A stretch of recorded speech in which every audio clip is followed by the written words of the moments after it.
दो भोजनों के बीच कम से कम 5 से 6 घंटे का अंतर होना चाहिए। जीने का आदर्श तरीका तो ये होगा कि जीवन में नींद ही ना हो, पर अभी यह संभव नहीं है क्योंकि शरीर में अब भी कुछ जड़ता यानी इनर्शिया है। तो नींद कम से कम हो, बाकी समय शरीर आराम से रहे। गुनगुने पानी में थोड़ा सा शहद मिलाकर पिएं। ऐसा रोज करें और आप पाएंगे धीरे धीरे खून में आरबीसी बढ़ जाएंगे।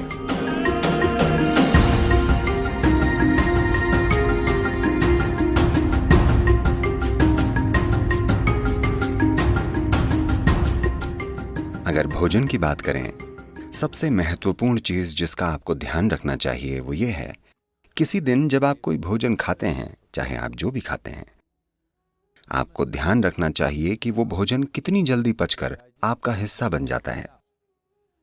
कोई भी भोजन अगर 3 घंटे से ज्यादा पेट में रहता है, यानी आपने खराब खाना खाया है। वो भोजन या तो आप छोड़ दें या कम से कम खाएं। अगर भोजन 3 घंटे में पेट से आंतों तक पहुंच जाता है, यानी आप कुछ ऐसा खा रहे हैं जिसे आपका सिस्टम अच्छे से पचा पाता है। शायद वो सबसे अच्छा भोजन न हो, पर सिस्टम उसे पचा पा रहा है। और दो भोजनों के बीच अगर आप 5 से 6 घंटों की दूरी बनाए रखते हैं और बीच में अगर कुछ भी ना खाया जाए, तो आप पाएंगे कि कोशिकाओं या सेल्स के स्तर पर सिस्टम में सफाई होगी। सेलुलर स्तर की यह सफाई स्वस्थ जीवन के लिए सबसे जरूरी और सबसे ज्यादा महत्वपूर्ण है। तो दो भोजनों के बीच कम से कम 5-6 घंटों का अंतर होना चाहिए। अगर आपकी उम्र 30 से ज्यादा है तो दिन में दो बार अच्छे से भोजन करना काफी होगा। एक सुबह का भोजन और एक शाम का। शाम के भोजन के बाद कम से कम 3 घंटे रुक कर सोना चाहिए और कुछ शारीरिक काम होना चाहिए। जरूरी नहीं है कि बहुत भारी या जोरदार गतिविधि हो, बस थोड़ी सी सैर या शायद थोड़ा सा डांस या ऐसा कुछ। अपने लिए कुछ ऐसा करें ताकि शाम के भोजन के बाद कम से कम 20 से 30 मिनट कुछ शारीरिक काम हो। ऐसा करने से आपका सिस्टम काफी स्वस्थ होगा।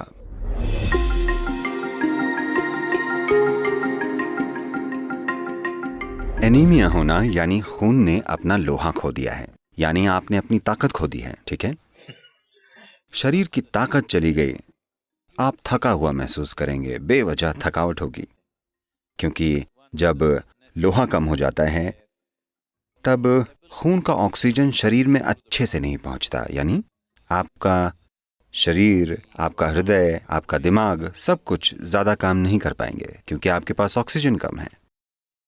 तो खून में ऑक्सीजन की मात्रा को बढ़ाना एक जरूरी चीज है, क्योंकि शरीर की सेहत, उसका खुद को आसानी से जीवंत करना, इसके लिए खून में ज्यादा ऑक्सीजन होनी चाहिए और ये क्षमता कम हो जाएगी। खासकर महिलाओं को ध्यान रखना चाहिए। उनके शरीर की प्रक्रिया के कारण उनमें हीमोग्लोबिन की कमी हो सकती है, जिससे खून में ज्यादा ऑक्सीजन नहीं समा पाएगा और बेवजह वो थक जाएंगी। अगर आरबीसी कम है तो बुद्धि पर भी असर होगा, क्योंकि दिमाग में ऑक्सीजन कम होगा तो इसका असर शरीर और दिमाग दोनों पर होगा। तो इससे बचने का एक सरल तरीका है, रोजाना हल्के गर्म पानी में थोड़ा शहद मिलाकर पीना। रोजाना ऐसा करें। इससे धीरे धीरे आरबीसी की मात्रा बढ़ जाएगी। खून में ज्यादा ऑक्सीजन होगा तो अचानक ज्यादा ऊर्जा महसूस होगी, अचानक सब सक्रिय हो जाएगा, शरीर का कायाकल्प होगा, मृत कोशिकाओं की जगह नई कोशिकाएं पैदा होंगी। जो जड़ता आप अपने शरीर में और अपने मन में महसूस करते हैं वो बहुत कम होने लगेगी।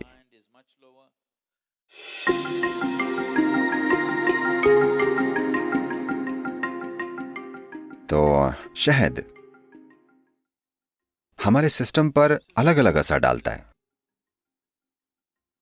कच्चे शहद का एक तरह का असर होता है, ठंडे पानी में पीने से उसका असर अलग होता है, हल्के गर्म पानी में पीने से अलग ही असर होता है।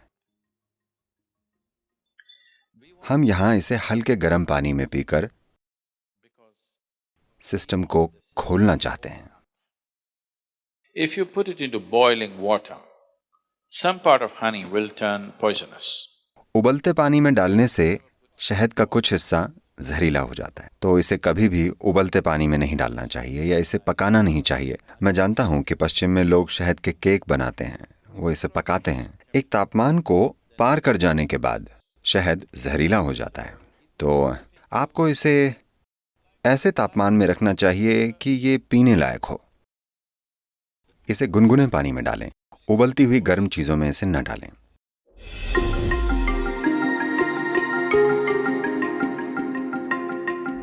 देखिए, नींद अपने आप में जीवन की जरूरत नहीं है। शरीर को नींद नहीं, आराम चाहिए। नींद आराम का बस एक रूप है। कई लोग ऐसा सोचने लगे हैं, तमिलनाडु में अगर कोई कहे रेस्ट பண்ணிக்கறாங்க, यानी वे सो रहे हैं। जरूरी नहीं है, बैठकर भी आराम हो सकता है ना? हाँ, खड़े होकर भी आराम हो सकता है। दौड़ते दौड़ते खड़े हो जाने पर भी आराम मिलता है। आप खड़े थे, अगर आप बैठ जाएं तब भी आराम मिलता है। आराम करने के कई तरीके हैं। सबसे जरूरी बात यह है कि आराम यानी आप ऊर्जा का इक्वेशन बदल रहे हैं, यानी ऊर्जा का खर्च कम हो रहा है पर इसकी पैदावार उसी तेजी से हो रही है। तो कुछ समय बाद ताजगी महसूस होती है क्योंकि ऊर्जा कम खर्च हो रही है। मूल रूप से आप ऊर्जा को मैनेज कर रहे हैं। काम करते समय ऊर्जा ज्यादा खर्च होती है, पैदावार जितनी भी हो, पर वो काफी नहीं होती। कुछ समय में आप थक जाएंगे क्योंकि भारी खपत हुई है। खर्चा कम करके पैदावार बढ़ाई जाए तो कुछ समय में ज्यादा ऊर्जा महसूस होती है। सबसे बेहतरीन तरीका तो यह होगा कि जीवन में नींद ही ना हो, पर अभी यह संभव नहीं है क्योंकि शरीर में कुछ जड़ता है। तो कम से कम नींद ठीक है, बाकी समय शरीर को आराम है। अगर शरीर आराम से रहे तो नींद तब तक नहीं आती जब तक शरीर एक तरह से थक न जाए। तो शरीर कभी भी नींद नहीं मांगता, पर आराम जरूर मांगता है। अगर आपको यहां आराम से बैठना नहीं आता तो ये ऐसे आराम करेगा, इस प्रकार। अगर आप बिल्कुल आराम से बैठ पाएं तो ये बिना सोए घंटों बैठेगा, वरना शरीर को सिर्फ नींद में ही आराम मिलेगा। अभी यहां बैठे बैठे आप एक सरल काम कर सकते हैं कि आप यहां आकर बैठ जाएं। बस अपना ध्यान अपने सिर के ऊपर से अपने पैर की उंगलियों तक ले जाएं और देखें क्या सब कुछ ढीला और आराम से है, या आप ऐसे बैठे हैं।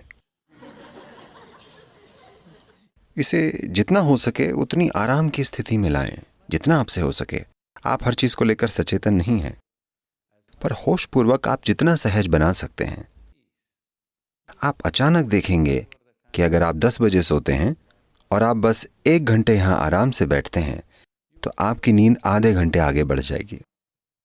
10 बजे नींद नहीं आएगी, आप खुद ही जागते रहेंगे।